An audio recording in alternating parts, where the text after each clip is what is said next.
What's up, good people? What's up, good people? It's your boy, Dr. Leroy McKenzie Jr., coming to you for another episode of the Author Showcase brought to you by the National Black Unity News newspaper. Um, which is a newspaper that is solution oriented and in the community for the community and about the community. Y'all know what we do. We are about bringing you the non-mainstream news information, and as you can tell, authors who are doing some phenomenal and great things, not just with their particular books, but with their message, their movements that they're creating, the motivation that they give, and all of those great things. So today is going to be no different than any of our other conversations that we have, and what the brother that I'm about to bring to you all is actually. I know we're gonna get along because he's a poet just like me. So, and this is national, this is National Poetry Month. So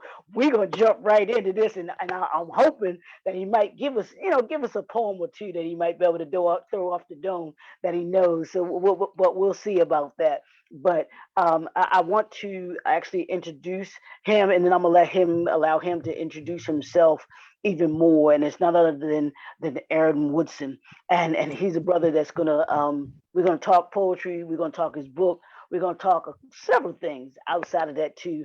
I know he's talking about he's doing a lot of things going with National Poetry Month.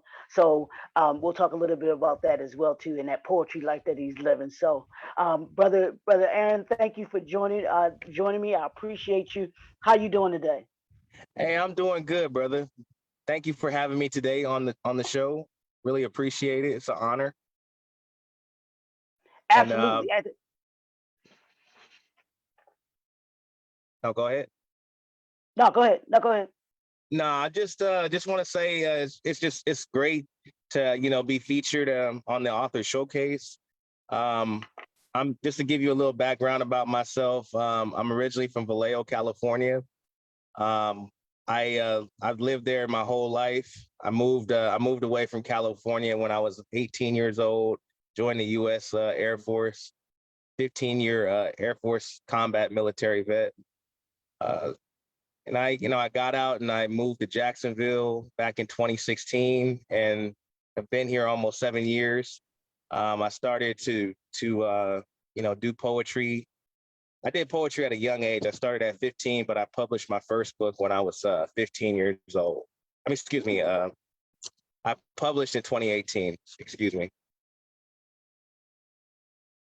No, that's awesome. Now, what got you started in writing poetry? Was that something that you had always been doing, or was that something that you kind of came to do? I started when I was 15, and I grew a love for it. I was inspired by modern day poets like the late Dr. Maya Angelou, Tupac Shakur, Langston Hughes, even Shakespeare. And it just really grew on me. And I started writing poems in school. I remember I was trying to, talk to some young ladies back at the time, and that was an avenue for me. So that's how I started. I love that. I love that, and I tell people too because I started writing when I was in college, Okay. and and I began writing just to kind of get these things that were in my head out. And they came out in the form of poetry because it would be things that I'd either experienced, things that I was seeing, or things that people I knew were experienced, and I was writing about those particular experiences, man. So I appreciate you. You started way before I did. You started way before I did in regards to the age and everything, man. So I think that that's great. And you said a name that I don't think a lot of people would correlate to poetry. Um, but you said Tupac, and Yes. I love the fact that you said Tupac, man, because if you listen to his music, and poetry is nothing more than, I mean, music is nothing more than, music is nothing more than poetry put to music to me. That's how I Right. see that. It really is.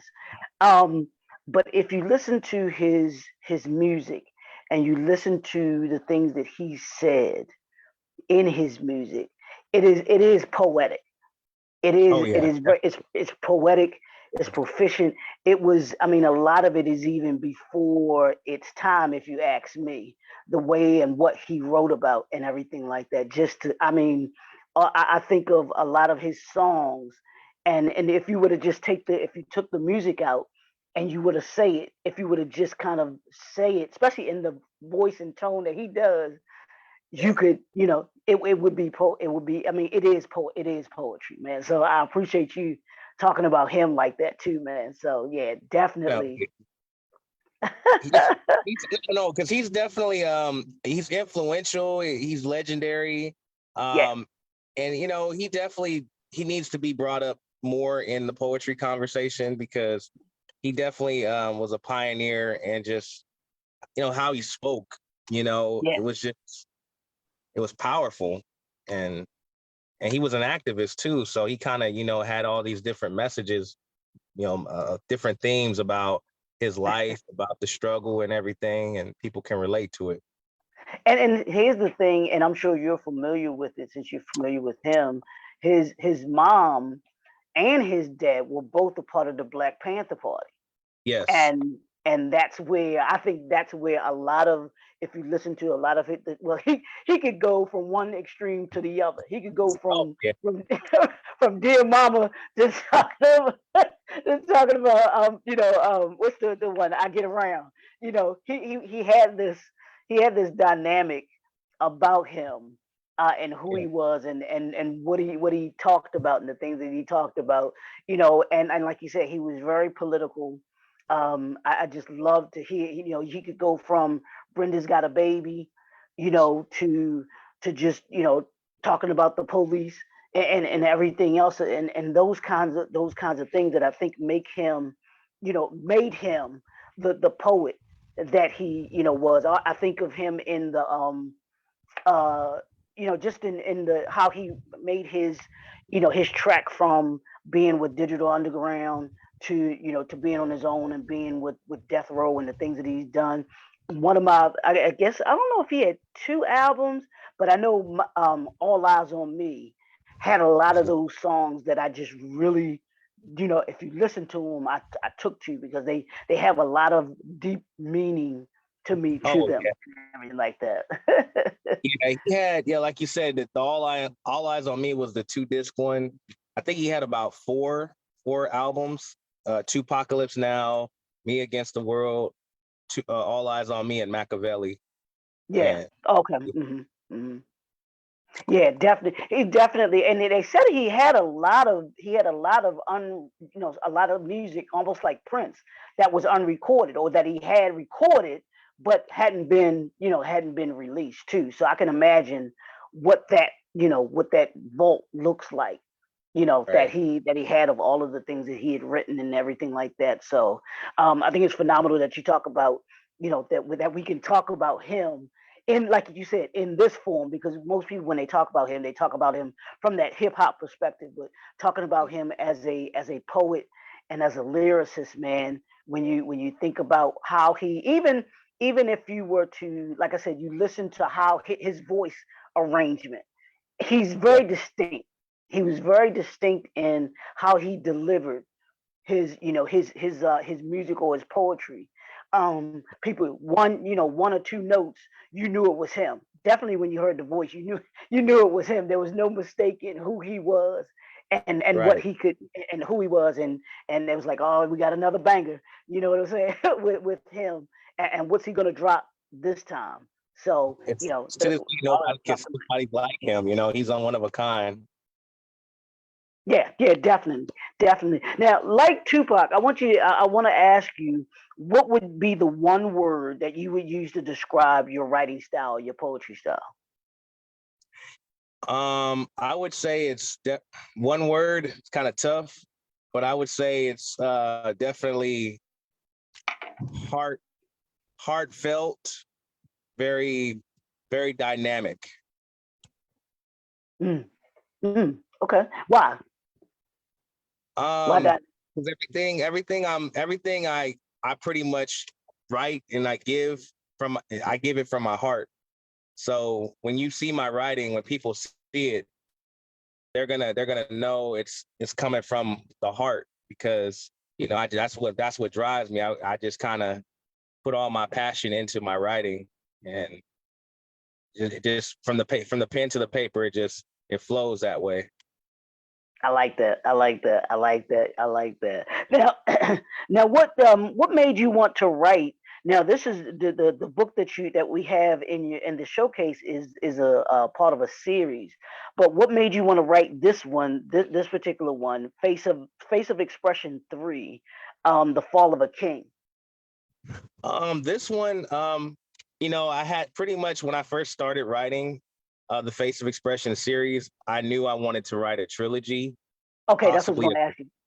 yeah, possibly Hmm. a quadrilogy, Okay. and it was this was definitely in the making, and I was like, I want to give everybody everything I got on this one because the first one was more like an introductory piece, Okay. like me introducing myself as a writer to people, a poet.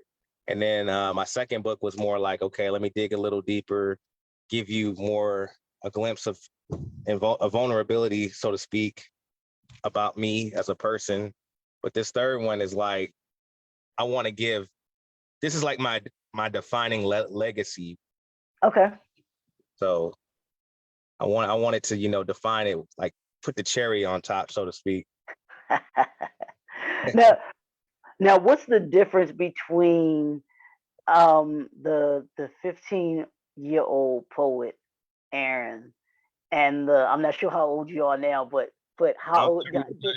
what's what's the difference? What's the difference? What's the growth been like Oh my goodness. in that journey, man?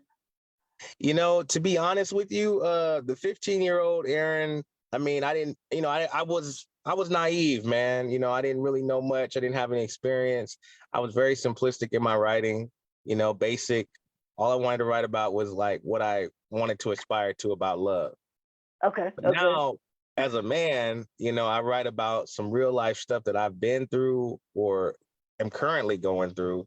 And it's just like, wow, some of the words, the vocabulary I'm using is much different. The tonality, the just the overall message. It's like it's more in depth, and you can feel it more. There's more depth to it than my previous work. And it's funny you say that, man, because I look back at my earlier writings and I'm just like you, man. I'm like, I'm like, is this all I know Right. about? Or you like repeat yourself sometimes. It's like, I don't know if you ever like, wait a minute. Let's make it make sense. That is- but that is so true, and being able to, just as a writer, period, to see our growth, I think that's a good thing, especially since you've been writing since you were 15, man, and to see how you've progressed and how you've taken even within that the different experiences that have helped you to be able to grow and become who it is that you are now. I think that's always a good thing, and that you can see the growth in you and how you've gone from there. Now, with this book, but then also with the other books, what do you want the readers to come away with from reading the trilogy? What I would like the readers to come away with is I want them to um, get to know me as a person, the man behind the writing. Understand that I am human and that we can all relate to our different struggles and issues that we go through in life. I want them to just kind of maybe be open minded. Yeah, not maybe actually be open minded to something new, something, you know, invite them into having a new experience, like an intimate experience with me. I'm taking them on a journey, basically, through my writing, through my poetry, and I just want them to enjoy it, really, just to enjoy, you know, the roller coaster that I'm taking them on, so to speak. I like that. I like that on the roller coaster, and I think that's a great that's the great to me. That's a great sign of a good writer or a good poet as well too, because you give people these ebbs and flows Mhm. as they're reading what it is um that you write. Can you tell us a little bit about the tell us a little bit about the trilogy? What it is? Is it just poetry, or do you kind of fuse poetry into a different aspect of writing? What are those books about? Um, I would say majority of my writing, it's poetry, but it's also prose and freestyle. Um, you know, I would say, you know, I wouldn't label myself as a certain type of writer. Okay. Um, you know, I just go off of what I feel, and I just put it on the pages. And you know, I mean, they all. Some people think that poetry has to rhyme. Not necessarily. Right. Poetry is just it's its own language. It has many dialects, you know, and I speak my own way, and that people can understand, or hopefully they can understand. And there may be some hidden meanings behind it, which I think is good too. You know, sometimes you gotta leave things up for interpretation. So Yeah. Yeah. Definitely. And I kind of liken poetry to jazz. Jazz mm, isn't jazz isn't for everybody. It's a right. certain uniqueness about jazz. It's a certain uniqueness about poetry because it does have its own vibe. You know, it Yeah. has its own kind of, and that's my last book of poetry that I have is called Vibes and Sounds, because that's Mm, what poetry is to me, because it's a vibe, it's a sound that not everybody's going to get, not everybody's going to catch, not everybody's gonna feel. And like you said a word that means a lot, is it's interpretation, because what I hear may not be what somebody else hears, and you could be talk we could hear you say the same poem, and we get mm, something totally different out of the exactly. poem out of the Oh yeah. poem.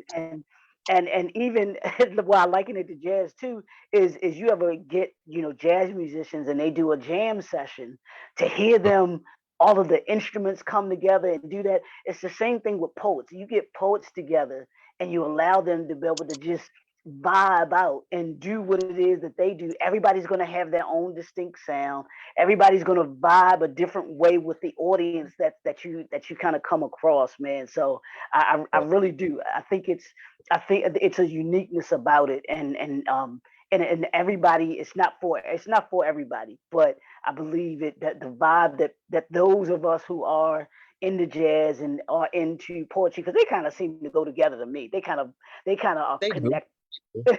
They're connected to me. Um, but I think those that get it, enjoy it, love it, and find a uniqueness from it and everything like that. Because I was listening to I was listening to the other day, because I love John Coltrane. Coltrane is Okay, like one yeah. of my favorite jazz musicians of all time.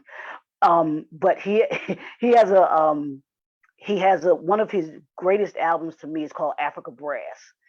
But Mm, to listen to that album, mm, and to listen to jazz, it's just, I mean, it's something that just flows with it. And it's funny because I remember back in the day, I'd be at my grandma's house, and she would have the jazz playing. Of course, I'm a young boy, I don't really know what it is, but I can hear the different sounds in the music. And mm. I'm just like trying to figure, what is this music, what is this sound? And now that I listen to it and I hear it in a different way as an adult, man, I'm like, you fall in love with it. And to me, poetry is the same way. It Is is. what people be like, well, what is this poetry thing? What do y'all get out of it and everything like that? It's a vibe. It's a vibe that not everybody is going to flow to, but when Hey, you, as a writer, as a poet, when you vibing it, and I want you to talk about that too, about getting in that zone where mm, where you just, everything seems to be flowing to you, or even something might not flow to you. Have you gotten into those situations with you where it was just like, man, you just like, I gotta keep writing because this is just, it's just coming off the paper right now. Have you ever had uh, yourself feel like that?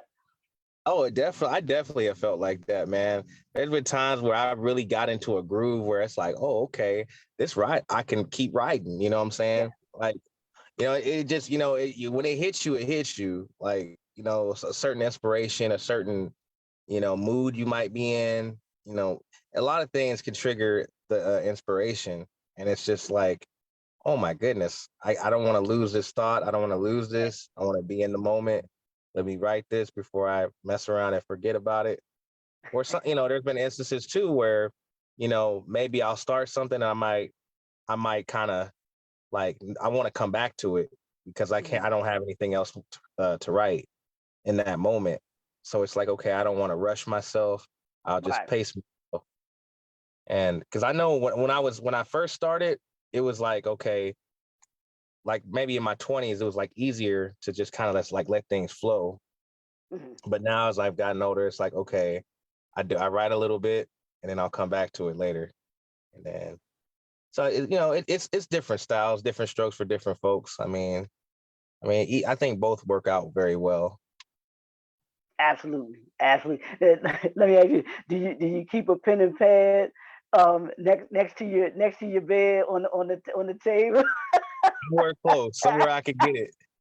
Hey, for real, I got like so many pads, and I got a lot of pens, some pens that I've acquired over there.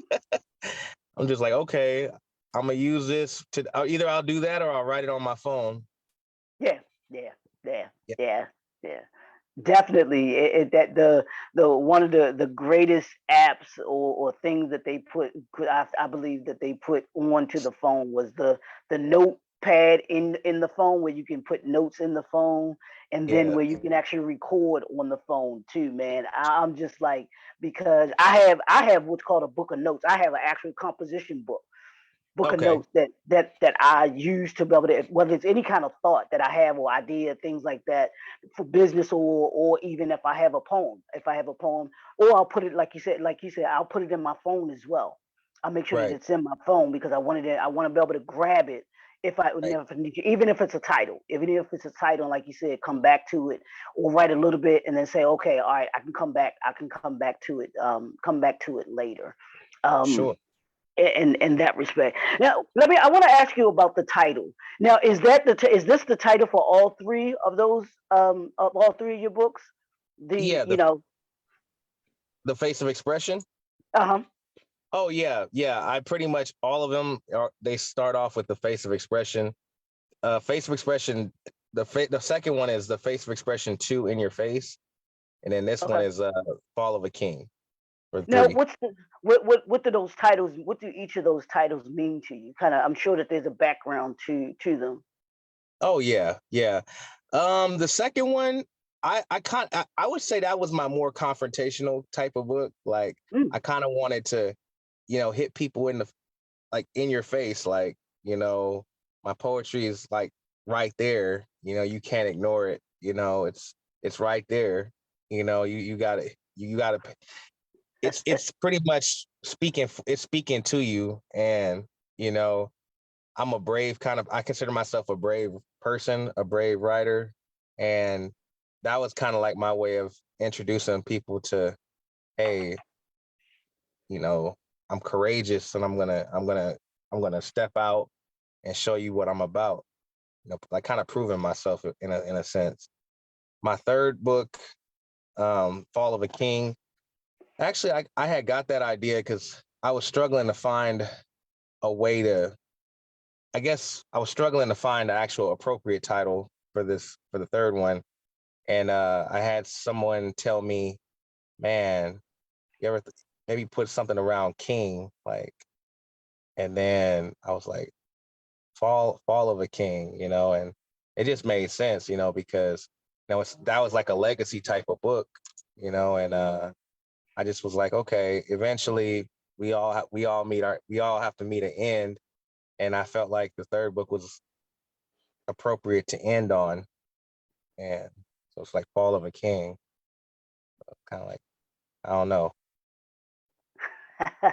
I love it. I love it. I love it. Now, what are three things that you learned about yourself in writing this trilogy? What did this writing this trilogy teach you about you?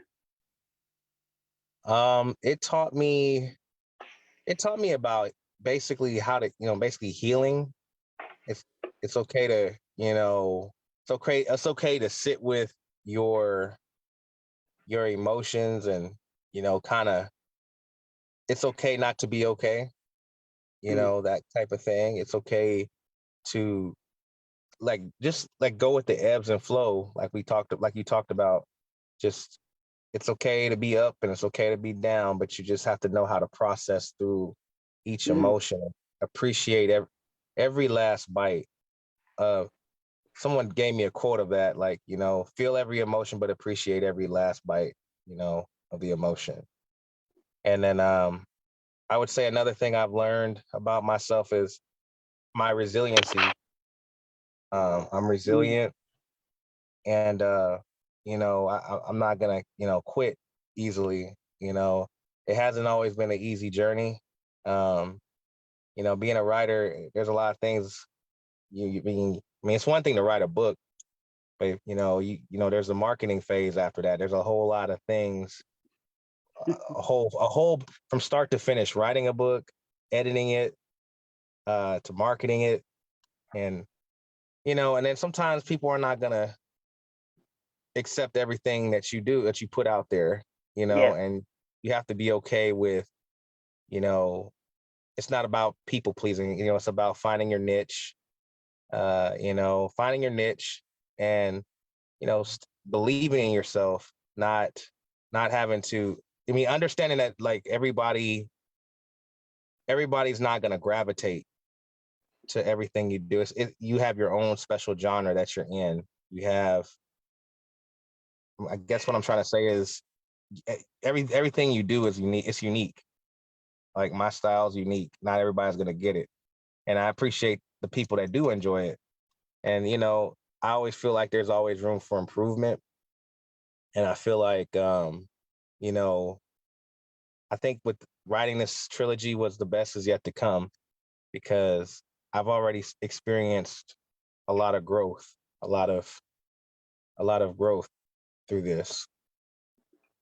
Absolutely. Absolutely. What's been the most difficult part of writing poetry or being a writer in general?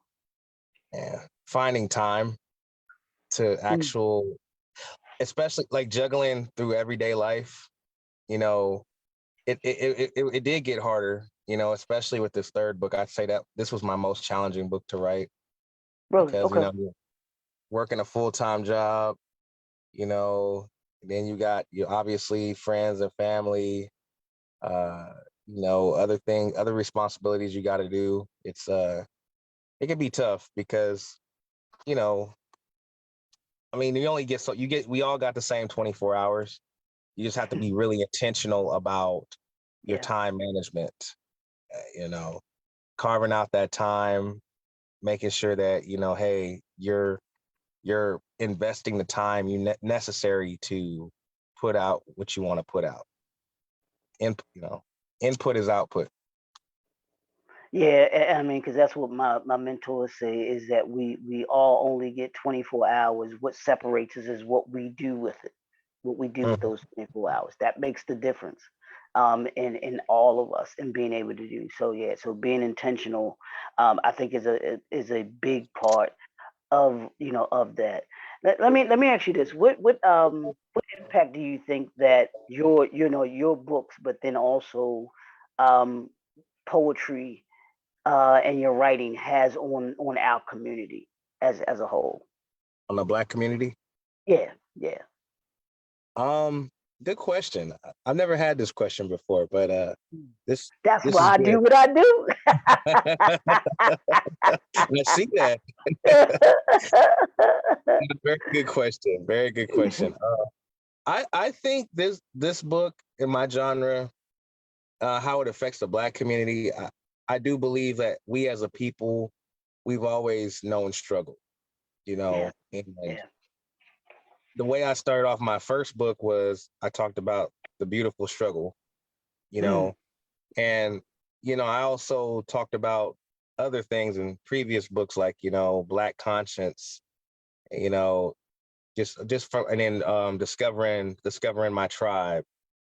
And mm, my new one, I have a poem called Black by Popular Demand in there.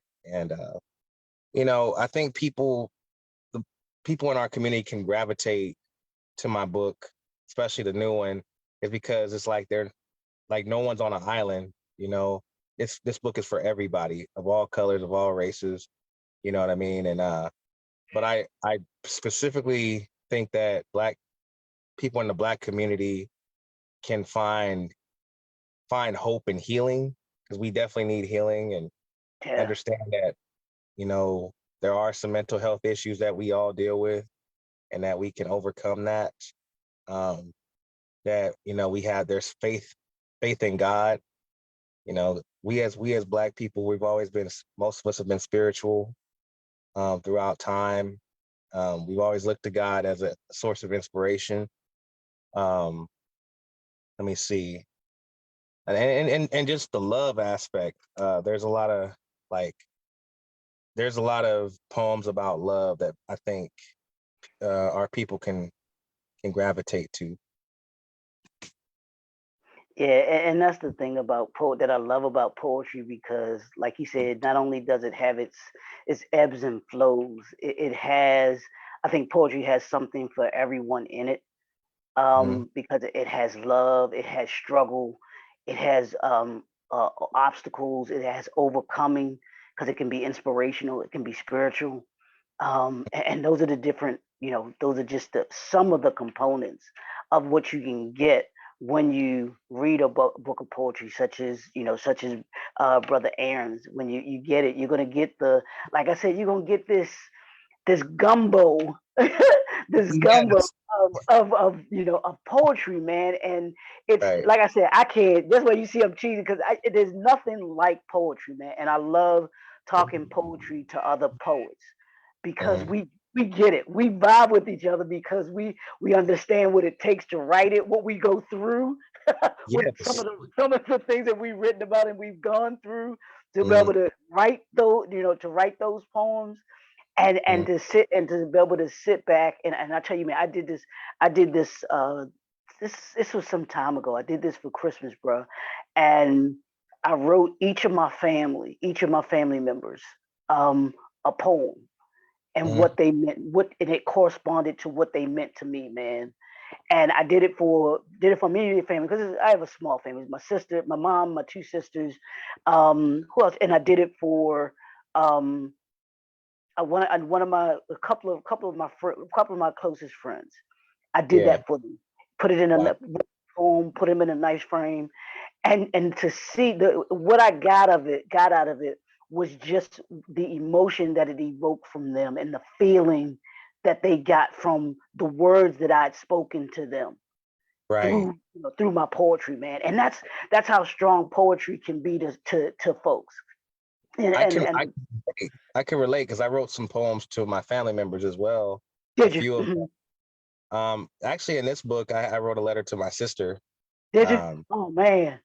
yeah, called Letter to My Sis, and just sharing everything, how she made me feel, and I just want to express to her what she means to me, and Yeah. give her flowers, so to speak. And Yeah. did that for my mom, and yesterday my grandmother, who her heavenly birthday was yesterday. Oh And wow. yeah, I was very close to my grandmother, and Hmm. I had an event yesterday at the library, and it was kind of, it's an emotional time for me. So I wanted to honor my grandmother.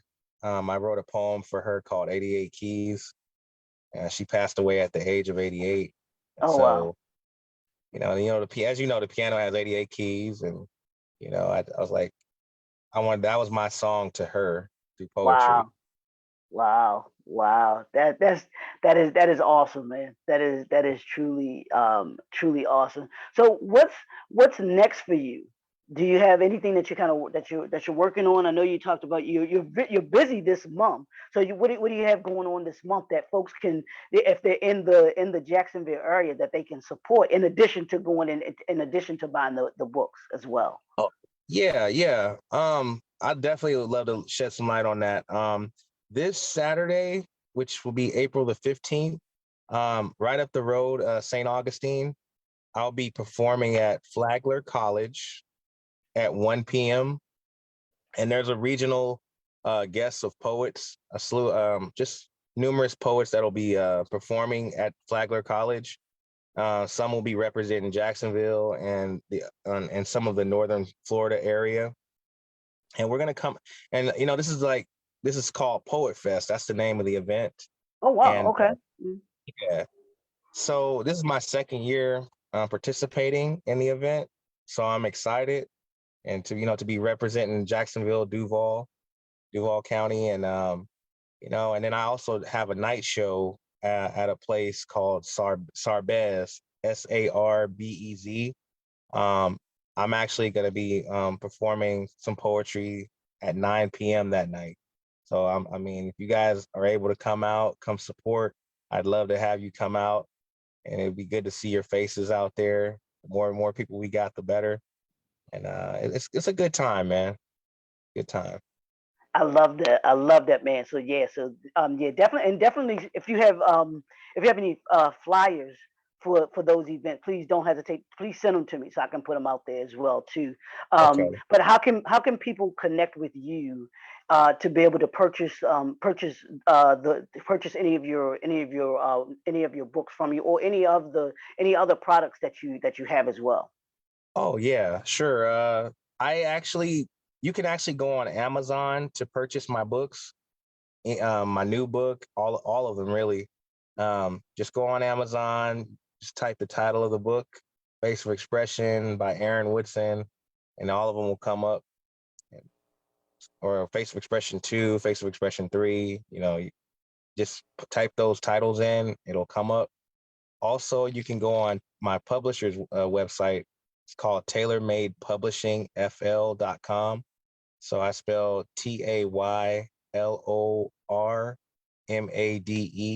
publishing PUBLISHINGFL.com.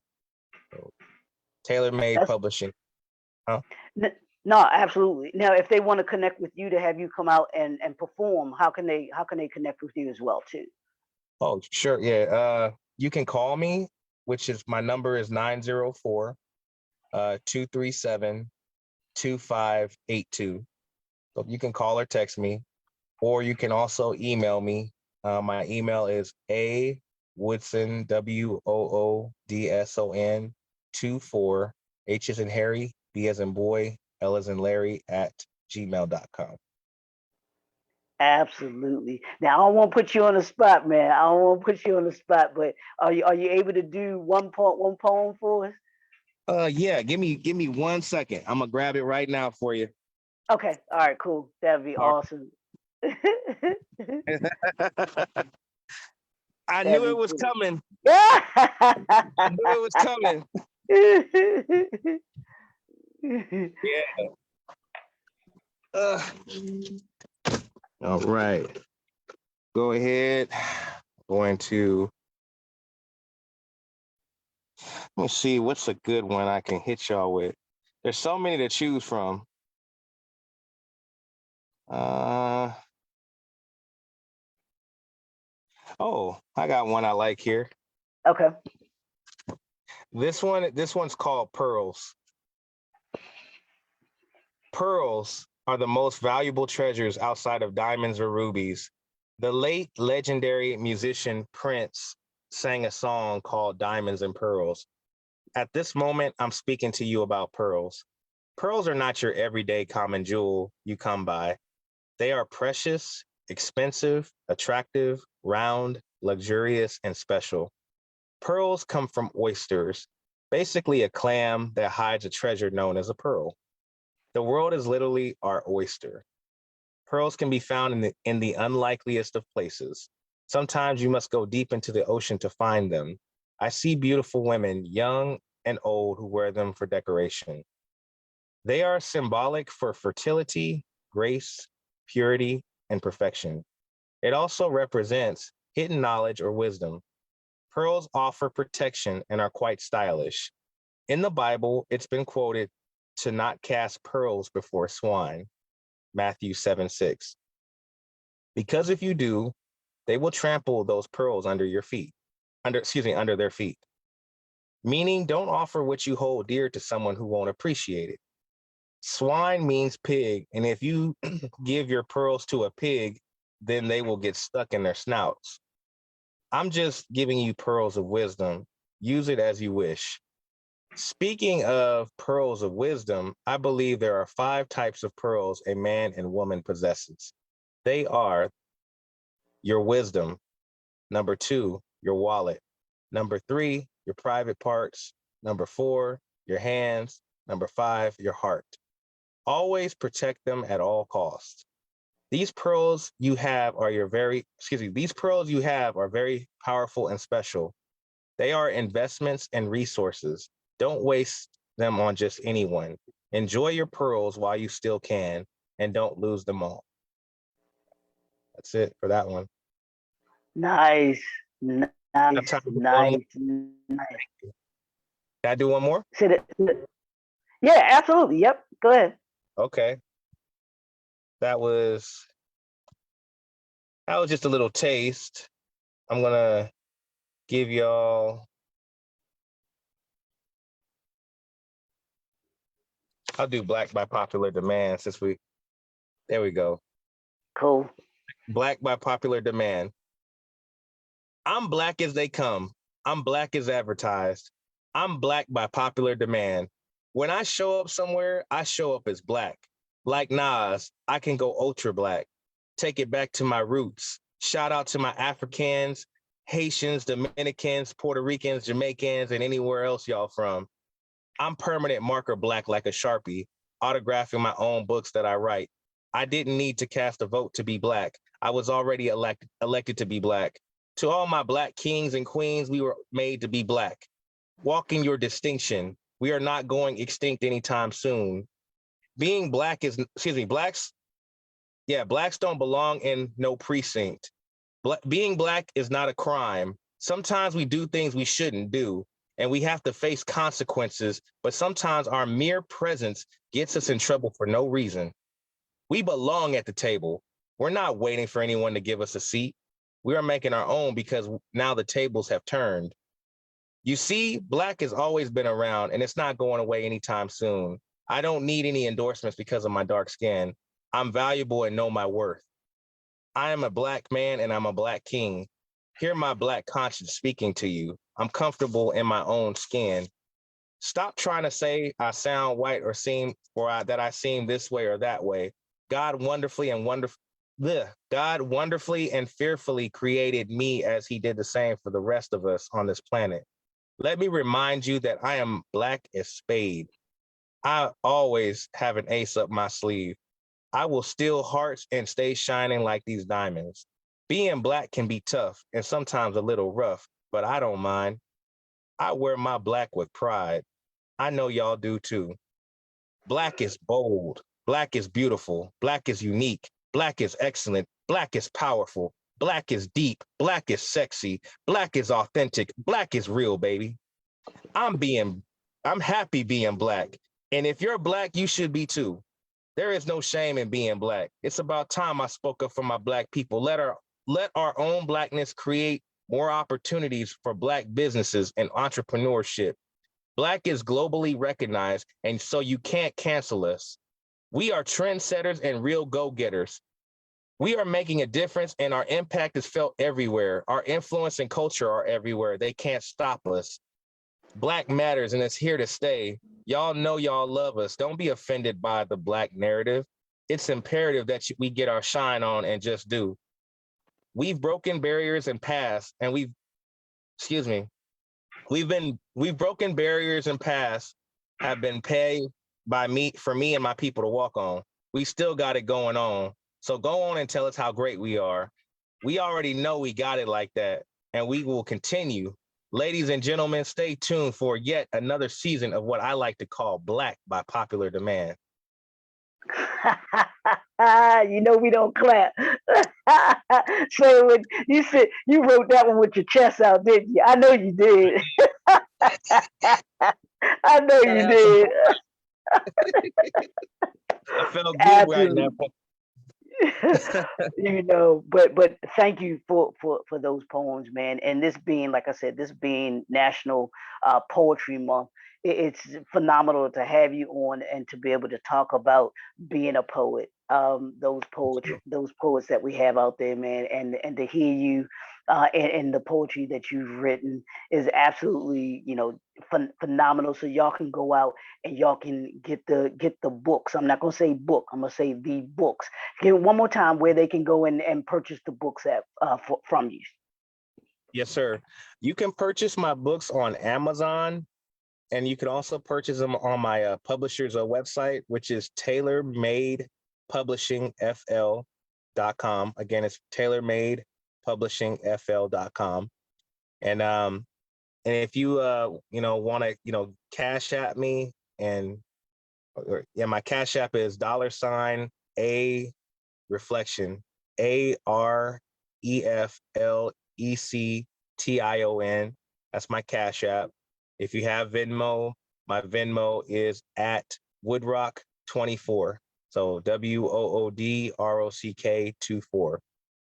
And you can email me as well, awoodson24, H as in Harry, B as in boy, L as in Larry, at gmail.com. You want to follow me on IG and send me a message there. It's my IG handle is Woodrock_707. That's Woodrock_707. That's it. Absolutely. I love it. I love it. This is Aaron Woodson, everybody. I want to thank you, brother, for joining us on the Author Showcase. Being here, it's been absolutely phenomenal having this conversation with you. I knew it was good. As soon as I saw you as a poet, I was like, oh, I know we're gonna enjoy this one. But you can go. He's gonna be in the current issue. Now, this isn't the current issue that I got in my hand, but it is out right now. But you can go to www.tnbun.com and subscribe to the newspaper. You can get the current issue that's there, and you can have it delivered right to your door as well too. The printed copies will be out. They're actually finished. I just got to pick them up from the editor, so they are out as well. So for those that want to get a physical copy, you can do that as well too. The digital copy is there too. www.tnbun.com. Don't forget to subscribe, and then you can also go on over to our YouTube channel page for the National Black Union News, and you can see great. You can see other great authors that are part of the Author Showcase that we do interviews, or I don't say interviews, I say conversations, just like this one with Brother Aaron that we've done with others as well. So we want you to be able to do that. Don't forget to subscribe, like, share to the YouTube channel as well too. We want to thank y'all for tuning in. Thank y'all for being with us with another episode of the Author Showcase, brought to you by the National Black Unity News and J&F Enterprises. I'm your host, Dr. Leroy McKenzie Jr., the Impact Builder. We'll talk to y'all soon. I will be back this evening doing another live. Got another author coming up on the showcase. Y'all don't want to miss this one.